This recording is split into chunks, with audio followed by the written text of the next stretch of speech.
Ciao guys, and welcome back to another video. If you're new here, my name is Sammy and I've been living here in Rome for the past 8.5 years, and I share tips and tricks for traveling to Rome and the rest of Italy so that you can enjoy the most of your Italian vacation. Like the title of today's video suggests, today we are going to be getting into the biggest mistakes that I see people make when they come to Rome and don't really enjoy it. They might not make the most out of it, they kind of complain, and it just wasn't what they expected. I think that there's common threads between people who come to Rome and dislike it, and if you would follow my advice instead, you would have an amazing time and fall in love, maybe move here, like me, who's to say. But without further ado, let's get into the biggest mistakes that I see tourists make when they come to Rome that make them hate it, and how you can fall in love with the city instead. First things first is trying to do Rome in a day. This is very common because a lot of times people will take cruises that leave from the cruise port Civitavecchia, which is about an hour outside of Rome. And so they'll fly in a day early, they'll do Rome in a day, and they're like, I hated it, it was super touristic.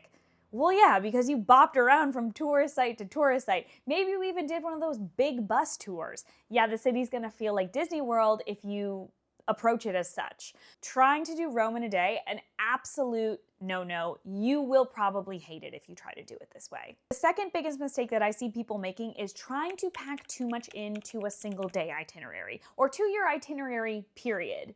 Now, I know, you're here, it is a trip of a lifetime, you don't know when you'll come back, and you want to try to check off as much as your wish list as you possibly can, but I can guarantee that if you approach your itinerary like a checklist, it's going to feel like a checklist, and you're going to feel like you are on a field trip that is taking you from site to site to site, and you're not actually really able to absorb and enjoy where you are. In particular, I do not suggest doing any of the big sites on the same day. So if you are going to do the Vatican Museum, St. Peter's Basilica, try not to do it on the same day as the Colosseum.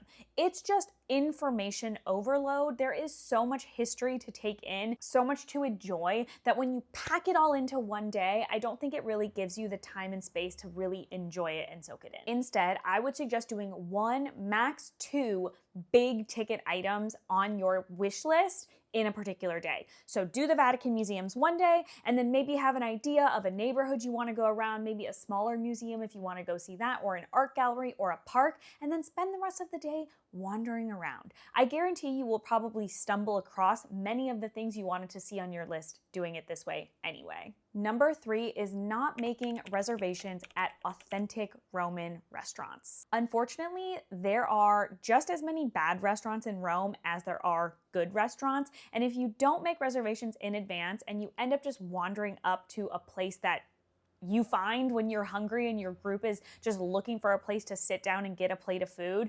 oftentimes it will not be the best place you could eat at. I did a whole separate video on how to spot tourist traps specifically and how to avoid them on your trip, so I will link that up here so you can go watch that video after you finish this one. But in general, restaurants in Rome, in particular for dinner, do require reservations. Now, of course, you might get lucky and be able to walk up to one of your restaurants that you're wanting to visit without a reservation and be fine, but why stress about it? I think it just makes sense. Pick a couple restaurants that you're interested in, and then a week or so in advance, make reservations, and then you're all set and you don't have to worry on your trip. Number 4 biggest mistake in Rome is eating food that is not from Rome or the region of Lazio and then being disappointed that it doesn't taste good.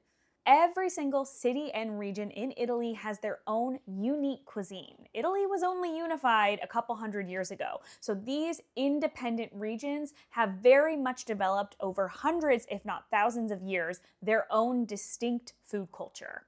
So in Rome, you're going to want to eat famous dishes like carbonara, amatriciana, cacio e pepe, gricia, saltimbocca, and so on and so forth. Ordering dishes that are from the place in which you are visiting is going to be way better than trying things that come from a different region and are not what they specialize in. And the number 5 biggest mistake that I see tourists make who do not fall in love with Rome is they only stay within the historic center. They don't go to any of the other neighborhoods that Rome has to offer, and they just stay around the major sites and monuments. While this part of the city is beautiful and quite literally overflowing with gems that you want to see, the Pantheon, Piazza Navona, the Spanish Steps. I could go on and on. There are so many other beautiful neighborhoods that will feel more local, and you won't be bumping into people at every turn because they're not overflowing with tourists. I did a video on neighborhoods that I suggest that you stay in. This is also a great baseline for other neighborhoods that you can visit on your trip,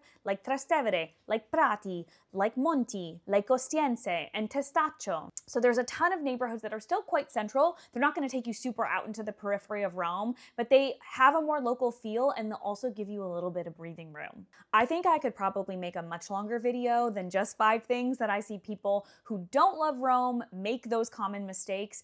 But I am gonna leave it here for now, so let me know in the comments if you wanna see a part 2, and I can definitely make that video for you guys. And if you're not already, I would kindly ask that you give this video a big thumbs up and be sure to subscribe. And also you can follow me on my short form platforms. I will put those up on screen. It is my same handle everywhere. I post pretty much daily on those apps if you're on them as well. Thank you so much for watching this video, and I will see you in my next one. Ciao!